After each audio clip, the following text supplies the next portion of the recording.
ويسر لي أمري واحلل عقدة من لساني يفقهوا قولي ربنا افتح بيننا وبين قومنا بالحق وأنت خير الفاتحين سبحانك لا علم لنا إلا ما علمتنا إنك أنت العليم الحكيم ولا حول ولا قوة إلا بالله العلي العظيم. Pengurusi, Tuan Imam dan seluruh jawatan kuasa masjid, pimpinan masyarakat setempat, tuan-tuan haji, sesedara, adik-adik yang dirahmati, dikasihi oleh Allah Subhanahu wa taala sekalian. Alhamdulillah, kita panjatkan rasa syukur pada Allah Taala kerana Allah pertemukan lagi kita pada hari Jumaat yang mulia ini, yang mana siapa-siapa yang menunggu daripada Jumaat yang lalu kepada Jumaat yang hari ini dengan tujuan untuk merebut kelebihan, keutamaan yang terdapat pada hari Jumaat itu, maka Nabi kata yang pertama kafarah, Allah mengampunkan dosa dia antara Jumaat dengan Jumaat. Tetapi mereka yang mendapat ganjaran itu adalah mereka yang menunggu hari tersebut kerana nak merebut peluang yang ada dalam ataupun yang ada pada hari Jumaat. Yang semua kita faham kelebihan yang ada pada hari Jumaat ini tak sama hari lain. Tidak ada satu amalan khusus pada hari-hari lain, melainkan hari Jumaat ni banyak amalan khusus yang hanya ada pada hari Jumaat. Berbahagialah siapa-siapa yang merebut peluang beramal dengan amalan yang khusus pada hari Jumaat, dan rugilah mereka yang meninggalkan begitu saja Jumaat berlalu tanpa direbut peluang amalan khusus yang terdapat pada hari ini. Tuan-tuan dan sesedara yang dirahmati oleh Allah, apa yang saya nak sebut dalam tazkirah kita, dan kalau tak sempat habis akan saya sambung di atas mimbar nanti, adalah bersangkutan dengan muhasabah kita terhadap kecintaan kita kepada Nabi sallallahu alaihi wasallam. Sebagaimana yang kita maklum, minggu ini di merata tempat, di merata negeri, kampung, daerah, jabatan, pejabat, sekolah, mereka melakukan ataupun mengadakan majlis yang berhubung kait dengan memperingati keputeraan Nabi kita sallallahu alaihi wasallam. Apapun bentuk perayaan, apapun bentuk acara yang kita tak nak bincangkan lebih-lebih di sini, semuanya kalau ditanya kenapa buat, kerana nak melahirkan rasa cinta pada Nabi. Semua matlamatnya sama. Buat ceramah ke, berarak ke, apa benda lah yang kita tak nak bincang lah kat sini ni, ya tak? Tapi semua itu bermatlamatkan, berniatkan untuk nak menyatakan rasa sayang, cinta, kasih kita kepada pembawa rahmat kepada sekalian alam ini yang namanya Muhammad bin Abdullah sallallahu alaihi wasallam. Cuma dalam kegairahan kita merayakan ataupun memperingati keputeraan baginda ini, mari sama-sama kita bermuhasabah agar apa yang kita niat, apa yang kita hajat daripada apa yang kita buat itu benar-benar menimbulkan rasa sayang dan cinta kita kepada Nabi kita. Jangan sekadar habis program, habis tahun depan sambut lagi, habis program, habis tahun depan sambut lagi. Ya, kita tidak mahu begitu. Maka untuk itu mari sama-sama kita muhasabah apa kecintaan kita kepada Nabi kita sallallahu alaihi wasallam. Baik. Pertama sekali,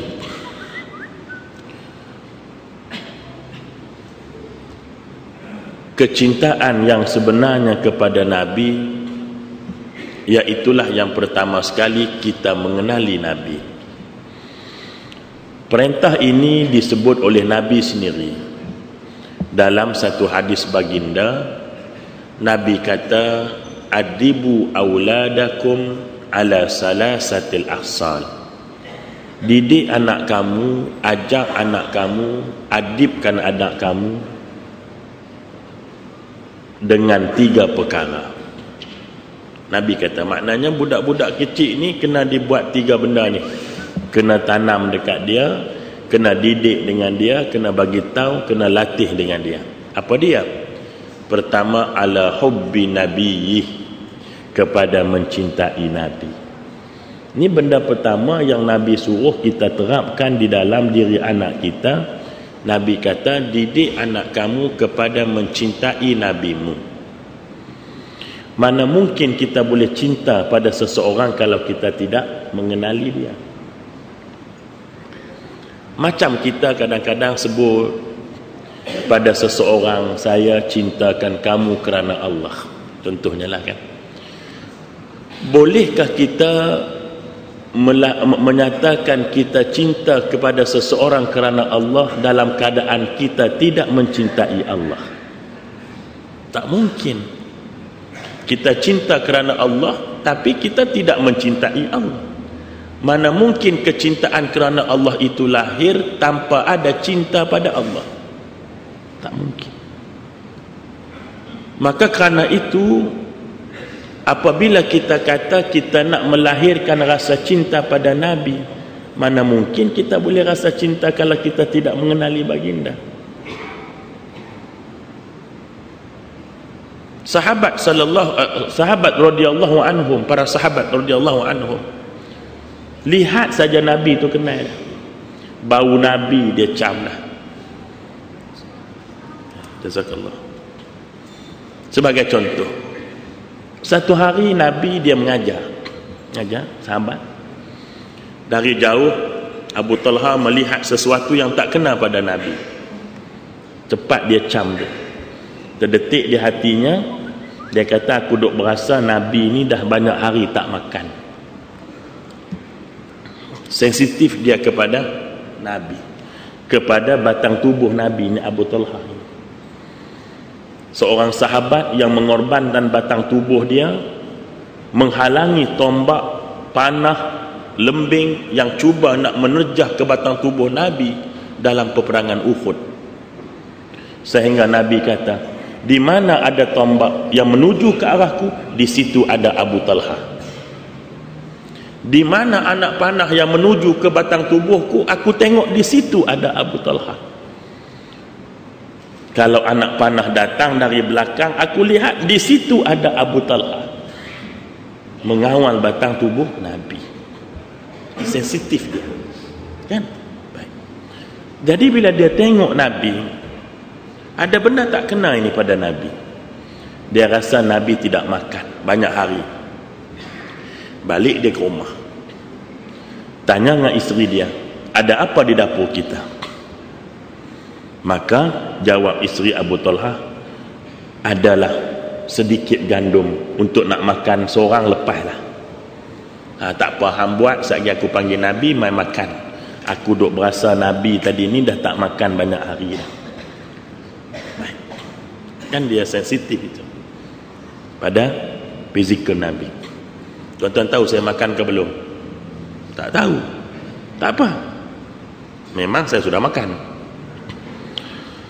Jadi balik ke masjid, dibisik ke telinga Nabi. Dia kata, Rasulullah, nanti berhenti kita pergi makan kat rumah. Bisik dia pelan-pelan. Yalah, makanan mungkin ada sekeping 2 keping roti saja kan. Nabi kata, sungguh kan? Ya, sungguh. Nabi selesai daripada mengajar, terus dia umum, Abu Talha nak buat kenduri. Lari Abu Talha. Dia kata, sudahlah, dia kata, Nabi jemput satu masjid. Tapi apa yang dibisikkan oleh isteri sahabat ini? Dia kata, betul ke Nabi jemput ke abang jemput? Dan tu lebih kurang. Kata dia, ada Nabi jemput. Tak apa, Nabi jemput jangan bimbang lah. Biarlah pergi main. Dan ternyata semua orang boleh makan. Saya nak menjemput di sini kecintaan kepada Nabi tadi sehingga mengenali gerak tubuh Nabi, raut muka Nabi, Nabi makan ke, Nabi sedih ke, tahu oleh sahabat. Hari ini mungkin kita tidak bisa melihat wajah Nabi kan? Tak mampu dan tak mungkin dapat tengok Nabi pada jasadnya, melainkan orangnya tertentu dalam mimpi misalnya dia. Tapi secara umumnya kita tak tengok muka Nabi, tak dapat membaca gerak tubuh Nabi. Tetapi apakah itu boleh menyatakan kita tidak boleh merasakan apa yang sahabat rasa? Tidak. Hari ini kita tengok, saya sendiri ceramah banyak tempat 2-3 hari ini, ya, laki-laki baik, perempuan baik, bila sebut kisah Nabi menangis semua, menangis. Yang perempuannya menangis, yang laki-lakinya menangis. Cerita tentang keperitan hidup Nabi, menangis kita. Dengar cerita kewafatan Nabi, menangis lagi kita. Ya, dengar cerita pengorbanan Nabi, menangis lagi kita. Alhamdulillah, Imam Ghazali kata kalau menyentuh kisah Nabi itu terdetik di hatimu sesuatu rasa, bermakna ada rasa cinta pada Nabi itu dalam tubuh kamu. Tapi kalau sambil-sambil cerita Nabi isap rokok, ini ada satu benda tak kena. Tetapi ternyata menangis itu kenapa? Setelah kita menangis, saya kata, bayangkan Nabi ada dengan kita. Apakah Nabi akan menangis kerana kita? Kita menangis mendengar pengorbanan Nabi. Kita menangis mengenangkan bagaimana kewafatan Nabi. Kita menangis mengenangkan bagaimana yang Nabi buat untuk kita. Menangis kita kan? Tapi anda bayangkan, sekiranya Nabi ada bersama kita, mungkin dia juga menangis kerana kita. Kenapa? Kerana yang menangis ketika mendengar kewafatan Nabi itu bulu matanya bulu mata palsu.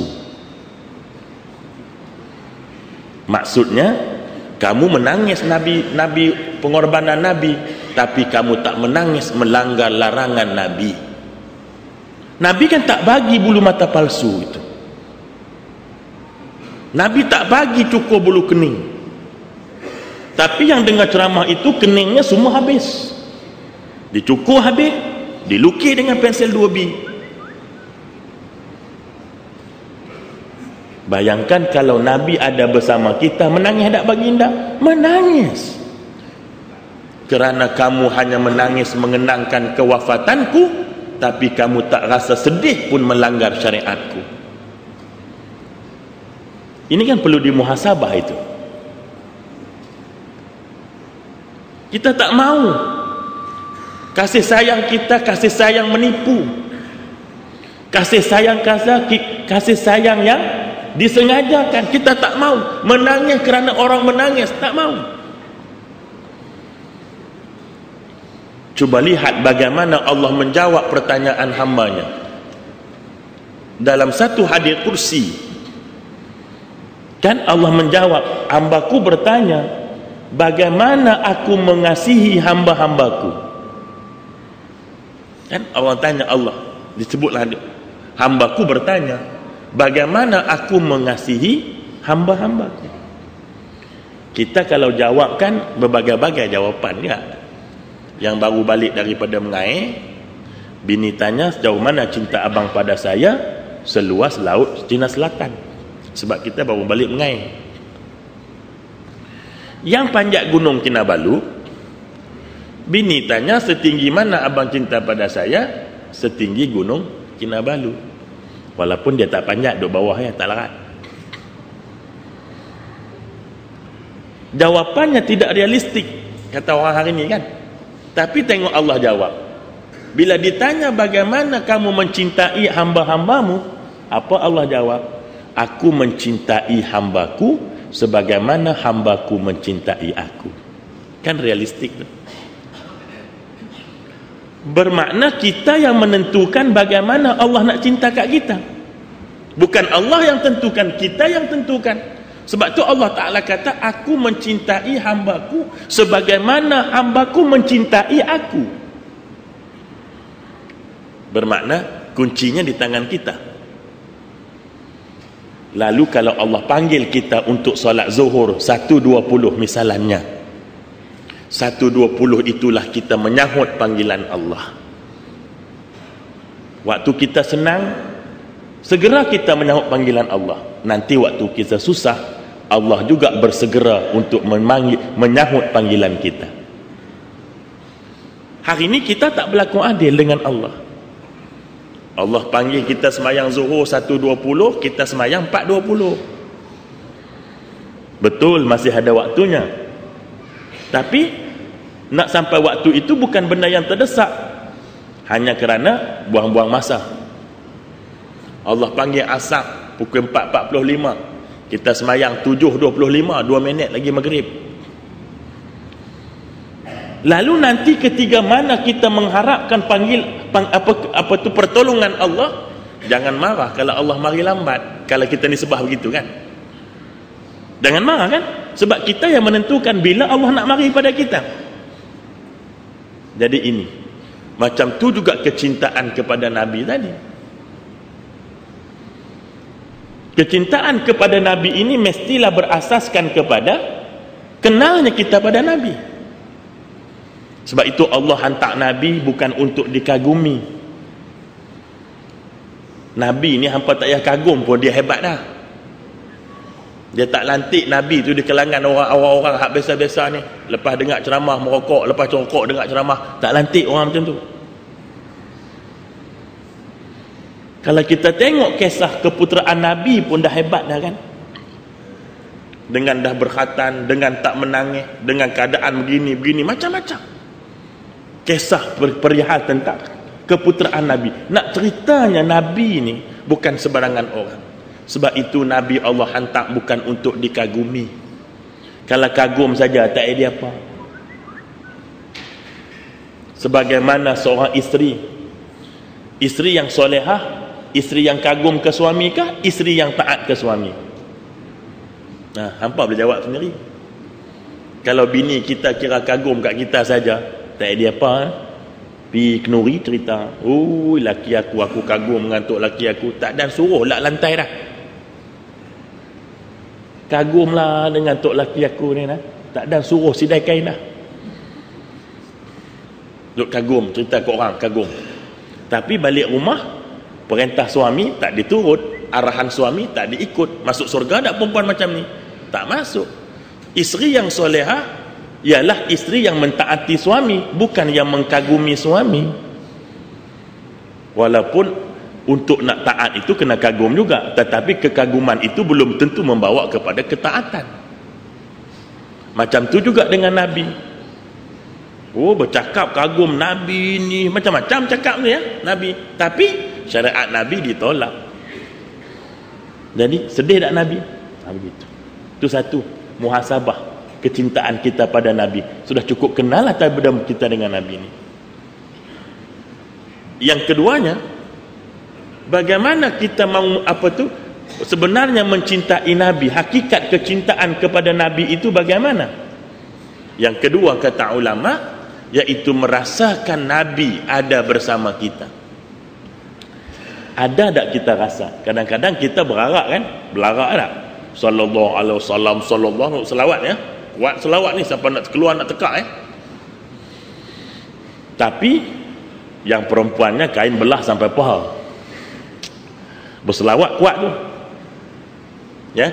Selepas berbarak zuhur tak semayang. Selawat jangan main. Tuan-tuan sekalian, dia paling depan. Orang semayang zuhur, dia lepak bawah pokok kayu. Yang lebih sedap lagi, ya, selawat sambil selawat kan merokok kan. Sallallahu alaihi Muhammad, sallallahu alaihi Muhammad, sallallahu alaihi. Jadi kenapa kita buat macam ini? Ada satu rancangan, dulu dah habis dah rancangan TV ni, dah tak ada dah. Nama rancangan itu Laukana Bainana. Ada pernah tengok kan? Itu dah habis dah. Yang ada sekarang ni Banana, itu belum habis lagi. Yang laukana bainana tu dah tak ada lah, habis dah, dia punya siri habis dah. Tapi kalau kita tengok tu ya ada positifnya kan. Yang saya sempat tengok banyak-banyak rancangan tu, benda simple. Ada seorang anak muda, dia buang sampah, buang sampah kat jalan. Pengacara rancangan tadi pergi, dia tak tegur, tak kata apa, cuma dia kata laukana bainana, kalaulah Nabi ada bersama kamu. Budak muda tadi menangis sehendak-hendaknya, ambil sampah tadi, buang dalam tong sampah. Sebab apa? Bayangkan Nabi duduk sebelah kita, kita buang sampah, sedangkan Nabi kata an-nazafatu minal iman. Kecintaan apa kalau kita langgar apa yang Nabi sebut kan? Itu buang sampah, belum lagi buang puntung rokok.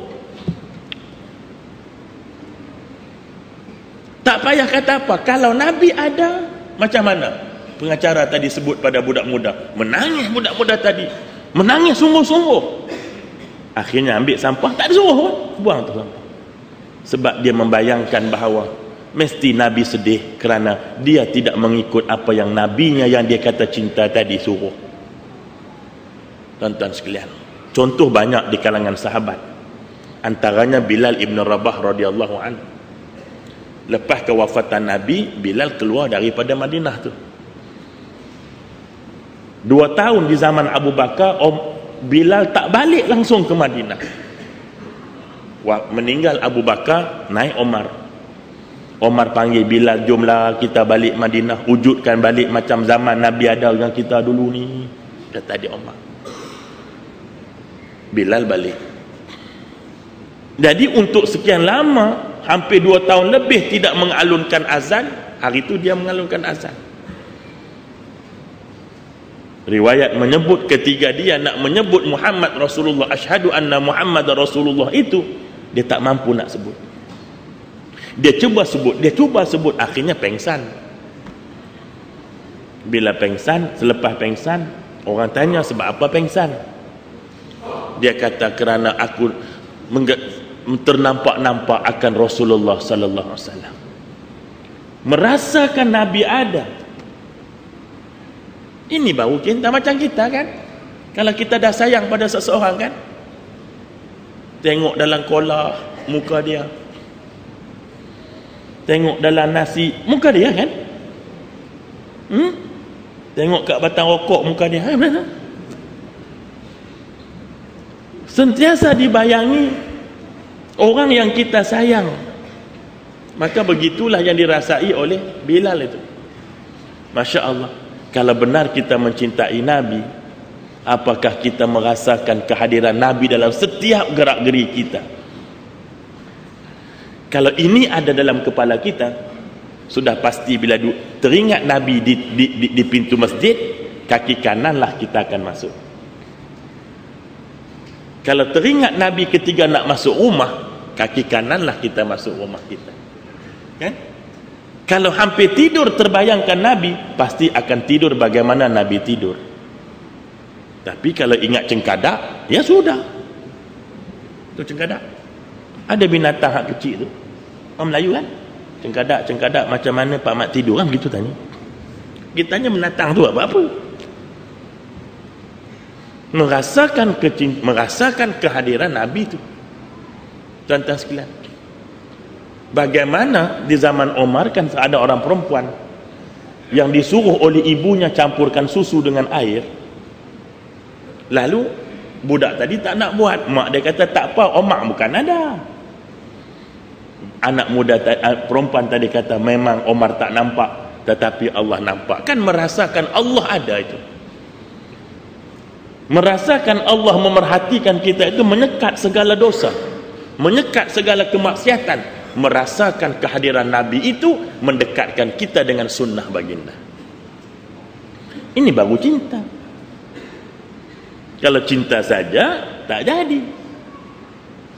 Sebab itu tuan-tuan sekalian, kita hanya kagum. Bila kagum dipuji-puji saja kan? Sebab itu ada tak tuan-tuan sekalian kita disuruh memuji Nabi? Ada tak? Tak berani nak cakap kan? Ya ke tak kan susah kan? Sebenarnya yang disuruh puji itu Allah. Kepada Nabi itu disuruh selawat. Rukun khutbah apa rukun khutbah? Yang pertama kan puji Allah, yang kedua puji Rasul. Tak, yang kedua selawat pada Nabi. Pujian itu hanya untuk Allah, untuk Nabi kita selawat. Jadi benarkah kita cinta kepada Nabi sebanyak mana kita selawat? Tok Guru saya pesan pada saya, arwah dah Tok Guru, Allahumma salli ala Muhammad. Kita tak terikut dia. Dia memang dia kata, kalau kamu benar cinta pada Nabi, selawat pada Nabi itu melebihi percakapan kamu yang lain. Dalam ramai-ramai kami anak murid ni, seorang yang ikut Tok Guru, hak lain ni semua huru-hara belakang, termasuk dengan saya kali.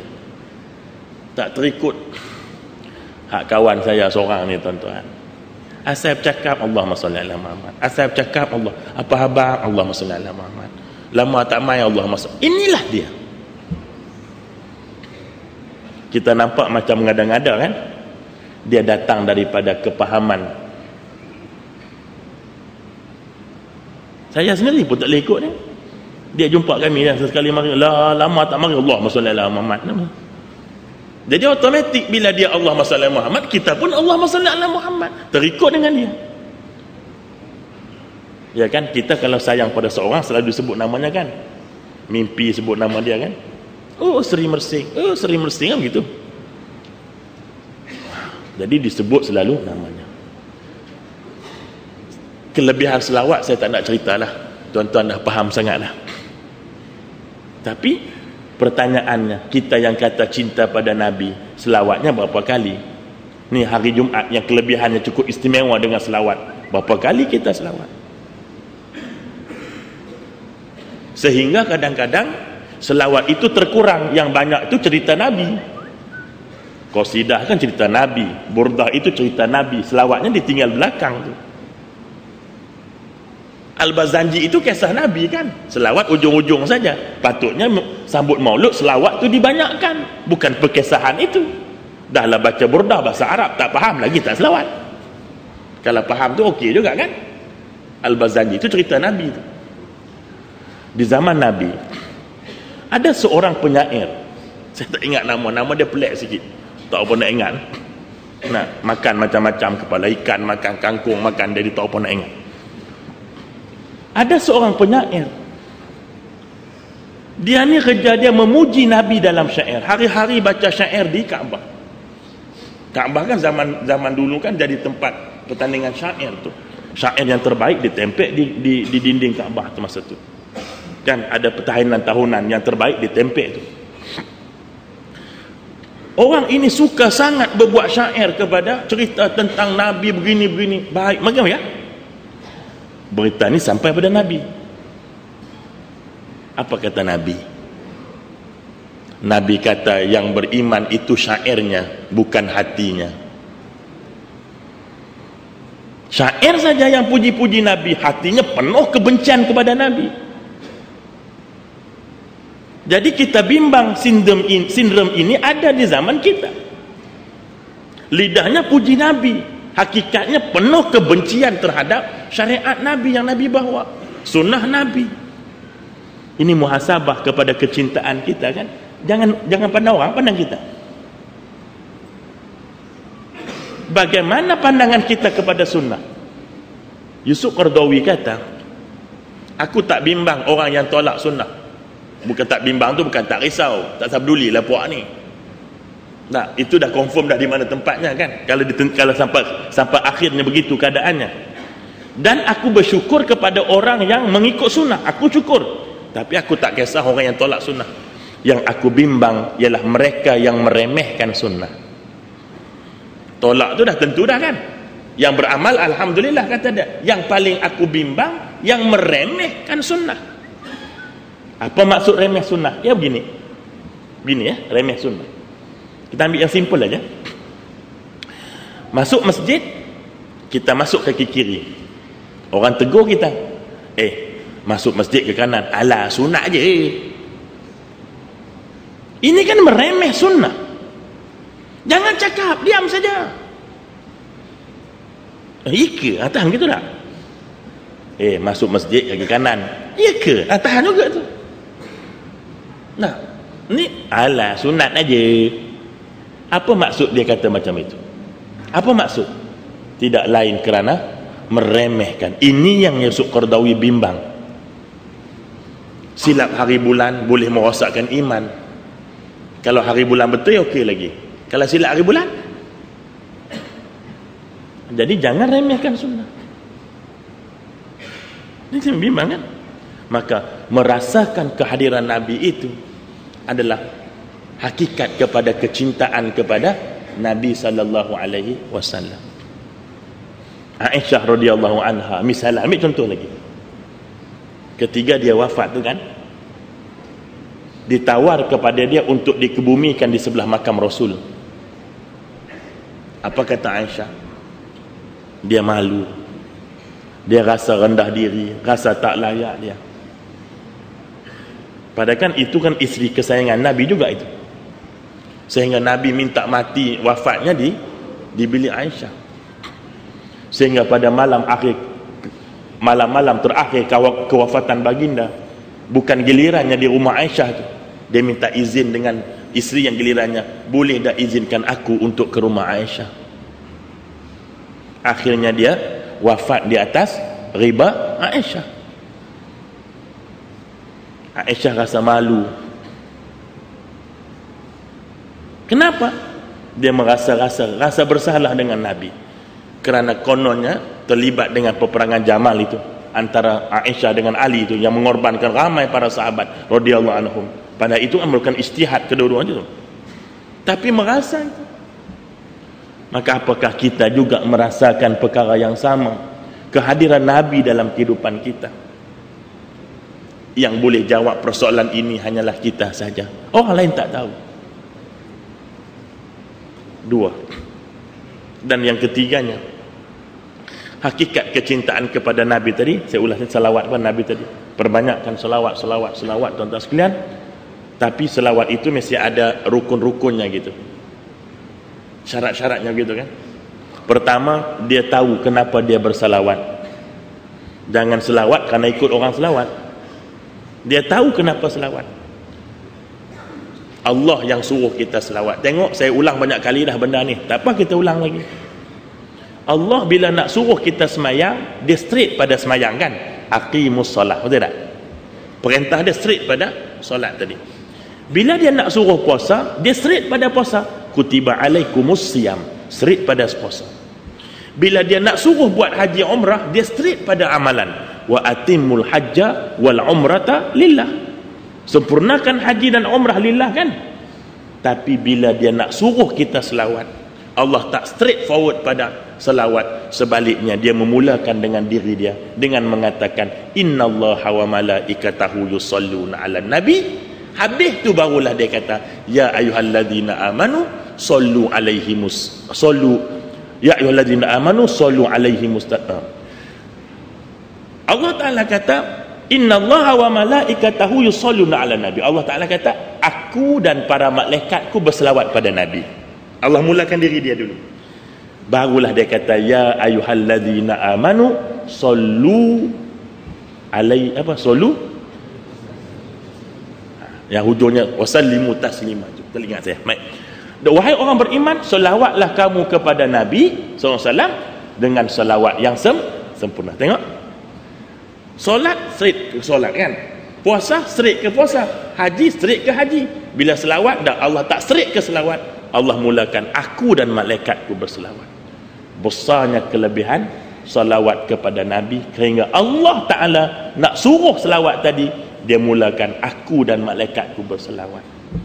Beruntunglah orang yang banyak berselawat kepada baginda, dan rugilah orang yang mengabaikan selawat kepada baginda. Sedangkan selawat itu salah satu cara yang terbaik, termudah untuk melahirkan rasa sayang kepada Nabi, tapi dengan syarat dia berselawat dalam keadaan dia tahu kenapa dia berselawat. Satu. Yang kedua, dia berselawat dalam keadaan dia memahami kenapa, siapa yang menyuruh dia berselawat. dan apa kelebihan dia berselawat dan apa ganjaran yang akan dia dapat dengan berselawat itu. Maka dengan pengetahuan itu, insya-Allah akan mendorong dia untuk lebih memperbanyakkan selawat kepada Nabi sallallahu alaihi wasallam. Itulah yang saya nak sebut sebagiannya, insya-Allah kita sambung dalam khutbah nanti ya.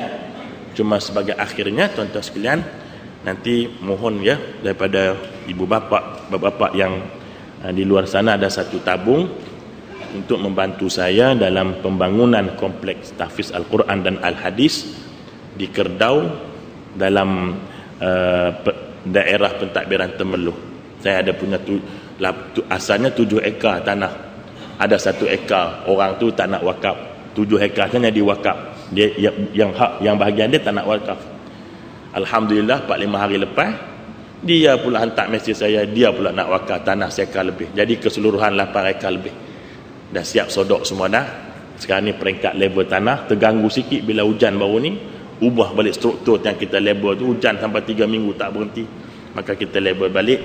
Kita nak bangunkan kompleks tahfiz Al-Quran dan Al-Hadis Al-Qaradawi di Kerdau yang kos keseluruhannya melebihi hampir 2.5 juta. Mudah-mudahan ada yang Allah buka hatinya untuk membantu kerja-kerja seumpama ini. Hanya Allah yang membalasnya. Jazakumullah khairan katsira. Mudah-mudahan yang kita sumbang itu akan diterima oleh Allah, dan yang berbaki akan diberkati dan ditambah oleh Allah. Aqulu qauli hadza wa astaghfirullahal azim li wa lakum. Wassalamualaikum warahmatullahi wabarakatuh.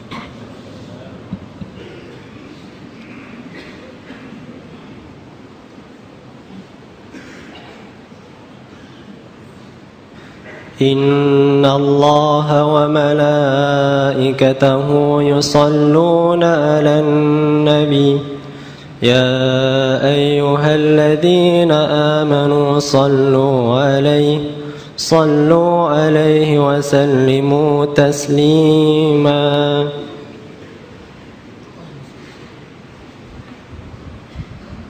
السلام عليكم ورحمة الله وبركاته.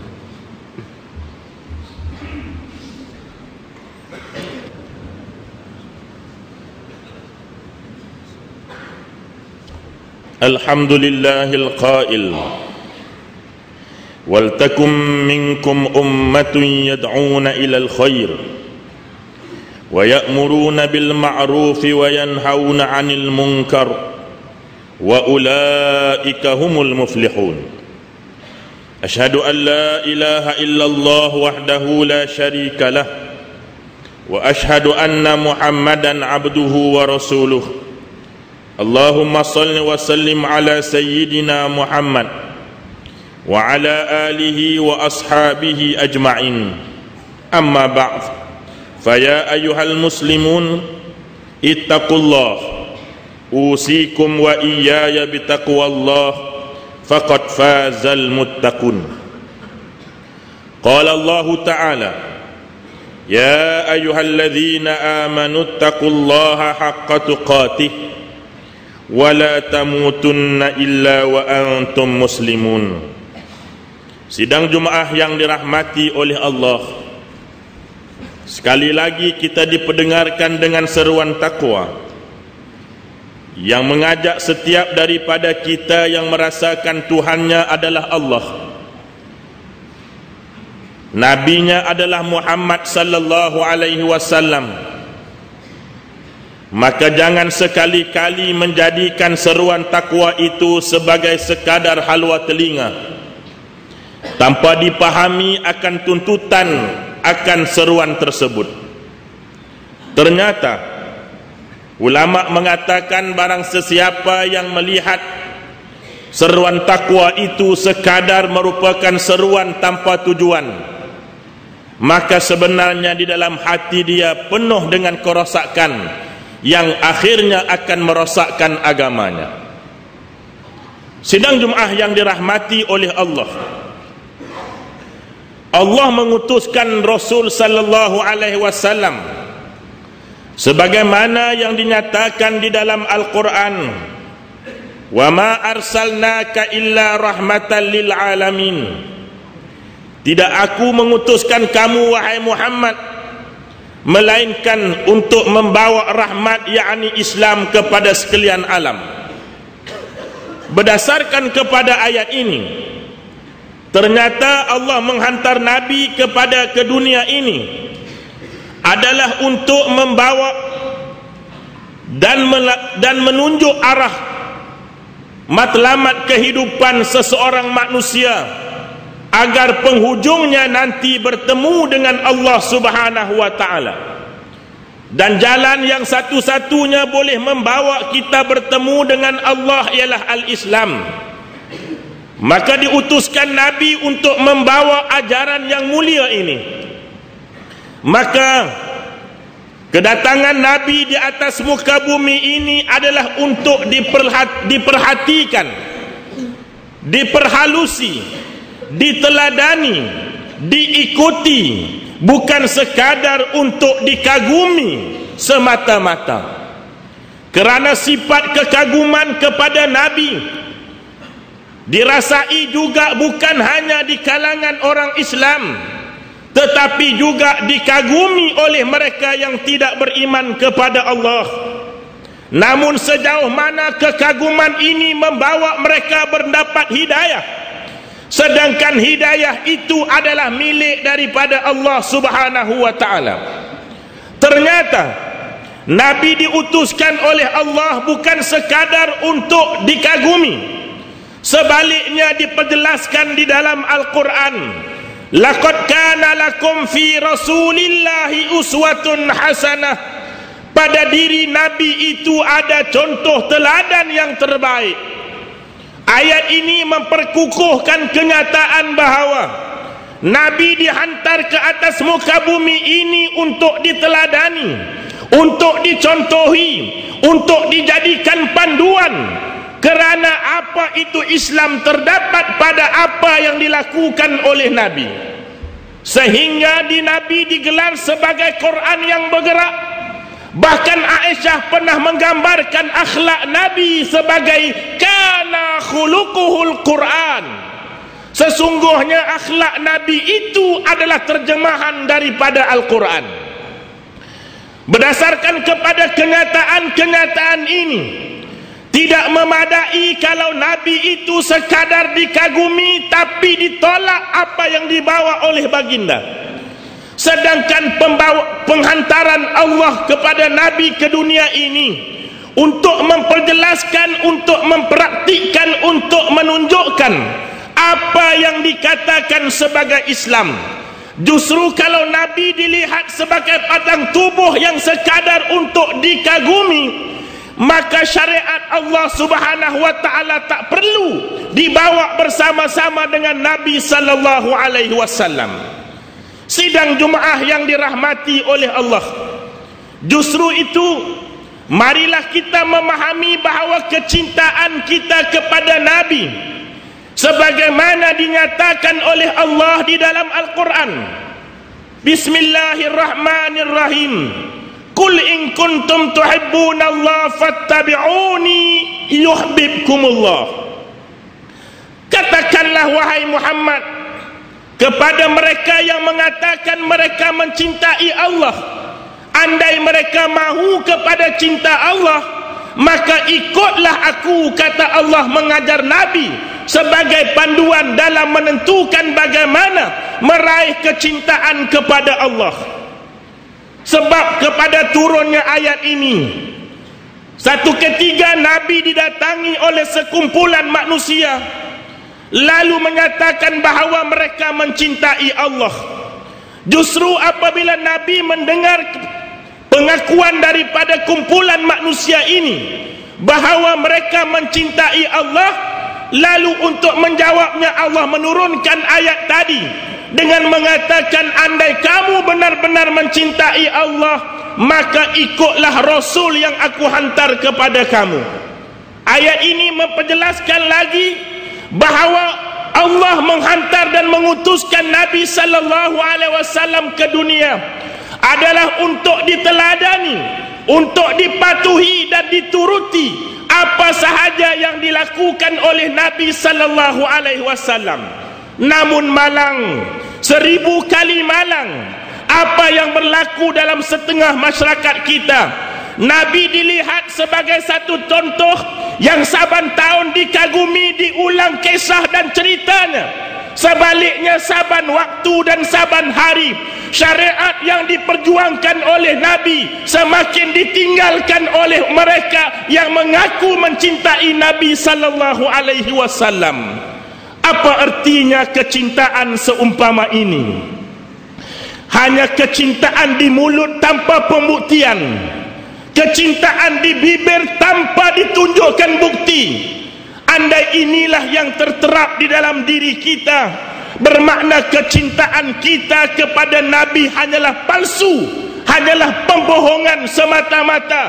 Sedangkan Allah mengetahui apa yang ada dalam hati setiap daripada kita. Mudah-mudahan sempena sambutan melalui Rasul yang kita raikan sehingga ke hari ini, jangan sampai kecintaan kita menghumban kita ke neraka. Kerana Nabi bersabda, siapa yang mencintaiku secara sebenarnya, kana ma'ya fil jannah, sesungguhnya dia akan bersamaku di syurga.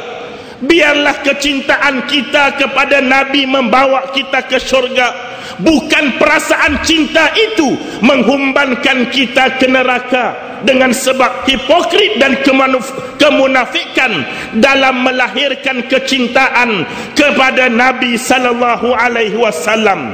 Biar kita faham kenapa aku mencintai Nabi, bukan mencintai Nabi kerana orang lain mencintai Nabi. Kita mengasihi Nabi kerana kita faham kenapa kita mengasihi Nabi, bukan mengasihi Nabi kerana melihat orang lain seolah-olah mengasihani Nabi. Itulah hakikat daripada kecintaan kepada Nabi, yaitu beriman dengan pengutusan Nabi dan menjadikan Nabi sebagai contoh dari segala contoh. Kerana hanya perbuatan Nabi, kaedah Nabi, cara hidup Nabi, perjuangan Nabi yang boleh membawa kita bertemu dengan Allah dengan kejayaan yang cemerlang, dan kita mendapat syurga di sisi Allah bersama dengan orang yang kita sayangi, yaitulah Nabi sallallahu alaihi wasallam. Barakallahu li wa lakum bil Qur'anil azim wa naf'ani wa iyyakum bima fihi minal ayati wa zikril hakim wa taqabbala minni wa minkum tilawata innahu huwal ghafurur rahim.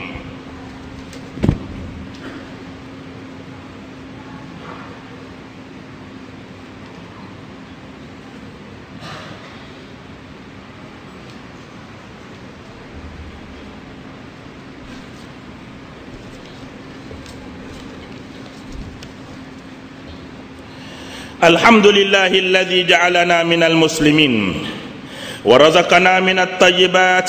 Asyhadu an la ilaha illallah wahdahu la syarikalah wa asyhadu anna Muhammadan abduhu wa rasuluh. Allahumma salli wa sallim wa barik ala sayyidina Muhammad wa ala alihi wa sahbihi wa man tabi'ahum bi ihsanin ila yaumiddin, amma ba'd. Fa ya ibadallah ittaqullah faqad fazal muttaqun. Qala Allah Ta'ala, inna Allah wa malaikatahu yusalluna ala nabi ya ayyuhalladzina amanu sallu alaihi wa sallimu taslima. Allahumma salli wa sallim ala sayyidil mursalin wardallahumma an ashabihi wa qarabatihi wa azwajihi wa zurriyatihi ajma'in. Allahumma ighfirlil muslimina wal muslimat wal mu'minina wal mu'minat al ahya'i minhum wal amwat innaka sami'un qaribun mujibud da'wat wa ya qadiyal hajat.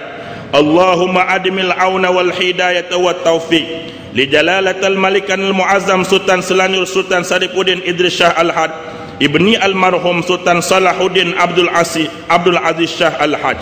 Rabbana hablana min azwajina wa zurriyyatina qurrata a'yun waj'alna lil muttaqina imama.